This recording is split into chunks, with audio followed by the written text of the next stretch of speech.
Praise the lord. దేవుని నామానికి మహిమ కలుగును గాక. ఈరోజు దేవుని వాగ్దానము. ఆయన నా కాళ్ళు జింక కాళ్ళ వలె చేయుచున్నాడు, ఎత్తైన స్థలముల మీద నన్ను నిలుపుచున్నాడు.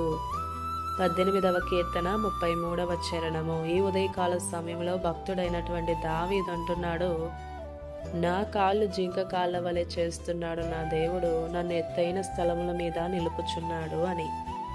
ఈరోజు వాగ్దానం వింటున్న మనము కూడా ఎంత దిగజారిపోతున్నటువంటి మన పరిస్థితి అయినా సరే, మన దేవుడు మనల్ని ఎత్తైన స్థలముల మీద నిలవబెట్టే దేవుడు. ఆమేన్. చెరలోనికి వెళ్ళిన నెహెమ్యా, దానియేలు, షద్రక్, మేషక్, అబేద్నెగో, మొర్దెకై మరియు ఎస్తేరు ఎన్నడూ కూడా ఆయా దేశాల్లో ఉన్నత స్థితికి చేరాలి అని ఆలోచించి ఉండరేమో.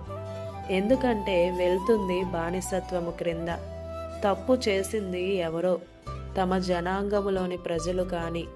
శిక్ష మాత్రం అందరికీ వచ్చింది. స్వదేశమును విడిచి వచ్చిన వారికి బ్రతుకు తెరువు ఉంటే చాలు, కనీసం బ్రతకడానికి చోటు దొరికితే చాలు అనుకుని ఉండవచ్చు.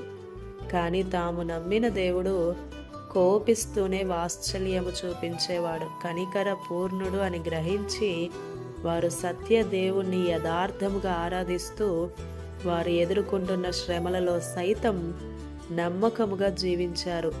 దానికి ఫలితముగా తమది కాని దేశంలో దేవుడు వారిని ఉన్నతమైన స్థితిలో నిలవబెట్టారు. వాగ్దానం వింటున్న ప్రియ సహోదరుడా, సహోదరి, ఈరోజు మనకున్న శ్రమను బట్టి మనం కృంగిపోతే చేతకాని వారివవుతాం. కనుక వారి వలె మనం జీవిస్తే దేవుడు అతి ఉన్నతమైనటువంటి స్థితిలో మనల్ని కూడా నిలవబెట్టగలడు. ఆమేన్. ఈ దిన వాగ్దానం మనందరి జీవితాల్లో నెరవేరాలని కోరుతూ దేవుని సువార్త పరిచర్యలో మీ సహోదరి Prasanna. God bless you. Amen.